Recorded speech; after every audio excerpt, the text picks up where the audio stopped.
echa también a la calle a la protesta y está siendo masiva a los profesores. Lo que están viendo es Valencia y la protesta está multiplicándose. Son profesores en 4 autonomías, pero hoy está siendo de récord la protesta en la Comunitat Valenciana.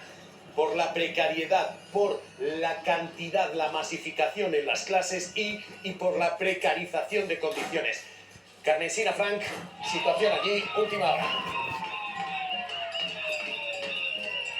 Continúa esta multitudinaria manifestación por las calles de Valencia. La cabecera acaba de llegar a la plaza del Ayuntamiento. Es el 5.º día de huelga indefinida. Una huelga que dicen que se puede medir el termómetro de seguimiento con la movilización hoy en la calle, que dicen que es histórica y en la que también han participado familias y alumnos.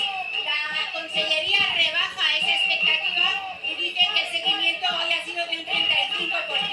En cualquier caso, la plataforma sindical dice que esta es la contundente respuesta a la reunión de negociación que mantuvieron ayer con la Consellería de Educación y en la que los sindicatos dijeron no a una propuesta de preacuerdo que dicen que es poco concreta, irreal y sobre todo incompleta porque no incluye la mejora salarial. Advierten al gobierno valenciano que tome nota de lo que hoy está pasando en las calles de Valencia para que el próximo lunes lleven a la reunión una propuesta realista.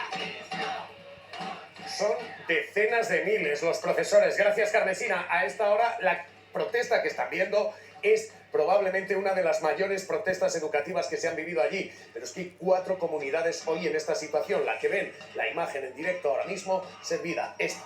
Y luego efectivamente una imagen más y una protesta más, con todas las preguntas que esto acarrea, y es la del